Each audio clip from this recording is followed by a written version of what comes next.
What's up guys, here is Shai. Welcome to our outdoor Shai bike studio, because who said we cannot train on the indoor trainer outdoors? We've got great summer right now in Poland, and I'm really gonna use my time outdoor as much as I can. On this episode we're talking about training zones. Actually, the point of this episode is not to be talking about training zones, but rather to show you what training zones are about. You can see on your screen my wattage. That's the power I'm using, or energy I'm using to force my drivetrain to actually work. You see my heart rate, you see my cadence, so that's the frequency of my pedaling. One basic thing is that many different systems would tell you that we have 5, 7 or even 9 training zones. I'm going to tell you about 7 training zones that I related to what Kogan about training zones said. Very important point to start calculating training zones is not just to think, okay, that's my minimum, find my maximum, and then all the zones in between are my training zones. We have to know what's happening in between minimum and maximum, and super important point is our lactate threshold. Lactate threshold, basically that's the intensity of our exercise where the amount of lactate grows rapidly, starts to grow rapidly. It no longer grows like linear. Do we call it linear? It grows rapidly, and that means that as long as we don't hit that lactate threshold, we will be able to continue our exercise. If we go very close to or above lactate threshold, we will have to recuperate, we will have to recover in order to continue our training. How to find out where our lactate threshold is, that's going to be in another episode, but today I'm just going to tell you that my lactate threshold power, so the power I'm using with my legs on the lactate threshold, is roughly just around 270 watts.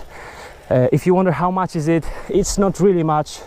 Really well-trained cyclists have like well beyond 300 watts, and here even 10 watts of a difference mean a lot. So I'm at roughly 270 watts.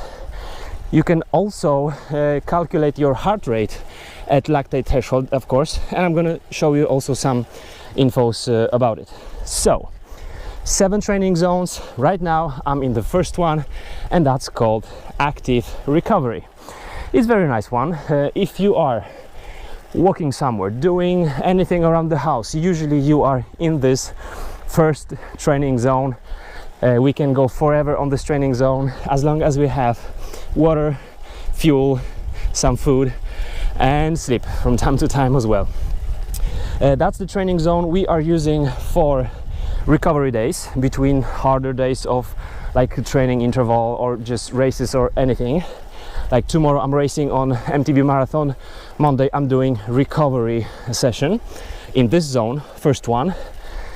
And also we are using this zone in between different types of intervals. So it's really important to know where it is, but basically it's where we feel very comfortable during our exercise. And that would be up to around 55% of my power at lactate threshold, or up to 68% of my heart rate at lactate threshold. So that's how I'm looking right now in this zone. My Garmin shows me I'm in 1.3 zone. That means like I'm 30% into that zone. I can still go higher.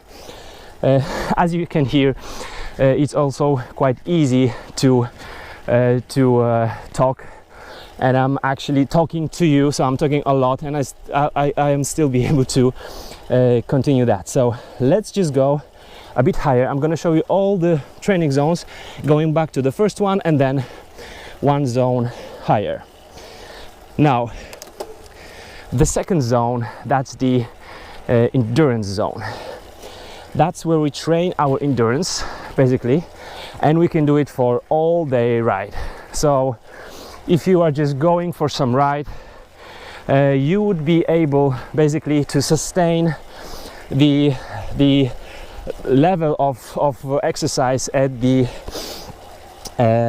endurance zone. I'm right now at 2.1, so I just started my second zone. That's 155 watts.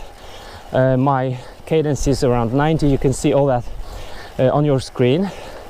I'm still feeling very fine, and that should be up to 75% of my power at lactate threshold, or somewhere around 83% of heart rate at lactate threshold. As you can see, no problem to continue talking to you and just going through this zone. We're gonna just go a bit higher. Now I'm just like halfway through my zone. Only thing I have to carry about right now is just a drink. But yes, we will definitely feel that after a couple of hours we will be tired, but lactate on our blood is not the issue here. We can just go for all day ride here with no problem. So that's 2.6. Let's go back to the recovery zone, the first one. I'm gonna set a bit higher resistance on my turbo trainer. All right, good. We are going to tempo ride. Tempo ride, that's the third zone. Let's just hit it. Okay, I'm now almost halfway through my third zone. That's it. We're gonna also allow the heart rate to stabilize, because as you can see, heart rate is always behind the power. That's why training with power is so easy and helpful. Tempo rides, that would be 10, 20, 30 minutes session for professional cyclists. Some coaches have to put them on like 45 minutes on this training zone in order to see any changes in their fitness level. So that's how I'm looking here. As you can see, now my breathing is much more deep than on the second and third zone, but I'm third zone now low. It's 3.3. Let's go a bit higher. 3.5, 230 watts. So that's how I'm feeling on the tempo ride. Up to 90% of my FTP power, or just a bit higher for your heart rate. Let's go back to the recovery zone, because I have to stabilize my breath so that I'll be able to talk with you just at the beginning of the zone 4, and that will be lactate threshold, and that's where our calculating of those zones actually starts. So this will be between 90 up to 105% of my power at lactate threshold, or my heart rate at lactate threshold. Now this one will be 10 up to 30 minutes long, and for those shorter intervals the heart rate won't be able to go as high and stabilize there. It will be always behind the power for those shorter intervals. Let me show you the zone 4. Now I'm in the full sun, lovely but hot as hell. Let's go for zone number 4. I'm right now at 250 watts. Zone number 4, I'm at 4.5, so halfway through this zone. This is 270 watts. That's exactly my lactate threshold. What is it? We are now at time trialing pace. So if I was going to go as hard as I can for half an hour or longer, that would be this zone. And as you can see, my breathing is more intense, deeper, and I start to feel my muscles right now. I didn't feel anything on zone number 1, 2 or 3. Now I'm starting to experience not a pain maybe, but I feel my legs. Of course, the longer I'm going here, the more pain I will feel on my legs. But this is zone number 4. So probably I'm having my FTP higher than 270. It went up, but I'm just sticking to 270 so far. I'm gonna check it out just in a couple of days. All right, now we are going beyond 105% up to 120% of my lactate threshold power, and those would be intervals from 3 up to 8 minutes. Let's go into zone number 5. I'm gonna change the resistance. All right, and that's zone number 5.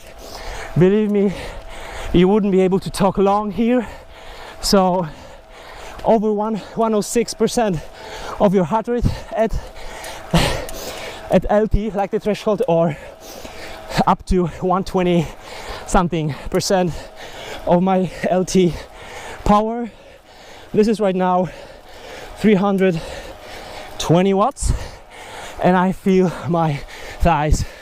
Yes, those are there. Okay, let's go down to the active recovery, because we have 2 more zones left. Zone number 6 is hard as hell. That's VO2 max. So sorry, that's our anaerobic capacity. So that means if we are going much further beyond the VO2 max, that means we are unable to provide the oxygen to all the cells in our body, and we have to take a loan, if you will. So our body says, okay, if it's that important for you to go so hard, I'm still in the zone 2, you can go harder, but for a shorter period of time, and then you have to pay me back what you've taken by working in the anaerobic zone. So let's just work for a couple of seconds here in the recovery zone, and we're gonna hit beyond 120% of my lactate threshold power. Are you ready? I'm not gonna be talking with you there. So let's go down. Okay, this is zone 6. Dear fellows, I'm at 420 watts and it is hard. As I said, here 30 seconds up to 3 minutes of the interval. After a minute, I won't be able to talk at all, because now I'm lacking the oxygen. Yes, as you can see, my pedaling technique isn't as smooth as it was before, because I'm super tired. Okay, I'm down here. So that was it. Now, zone number 7. That's the one where power doesn't matter, heart rate doesn't matter, because that's the zone where we go as hard as we can for a couple of seconds, up to maybe 15 seconds. And I will show you that maybe in a 30 seconds. I'm still too high on the second zone. Okay, that's zone number 1. That's because I have higher resistance right now on the turbo trainer, but I will need it for zone number 4, 7. Probably I would need even more than I have. Okay, are you ready? That's basically the sprinting capabilities, and that's the zone that affects our muscles. So if you're looking at cyclists who are sprinters like Mark Cavendish, Peter Sagan, you see their legs are huge comparing to Chris Froome's legs, who is winning the Tour de France, but he would probably never have won sprint with sprinters. Okay, are you ready? I'm not, but let's do it. Let's just go for the sprint. I'm gonna choose my gearing first, and let's just go all out.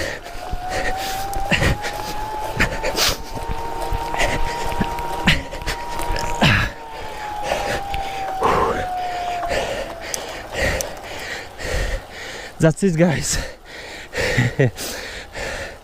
Let's go down with the resistance. Now sprinters would go up to like 1800 watts or something like that. Whew. Thanks for watching. I hope this was helpful. Now it's just too hot for my camera. It switches off my GoPro Hero 4 and next Wednesday I'm going for Eurobike. Lots of reviews, different informations on what's happening in the cycling world right now, and also you can expect series of episodes about different zones. So we're gonna try to break down all the zones and do some interval sessions for each of those zones. Thanks for watching. Regards from Shai to the whole world of great cyclists. Bye bye.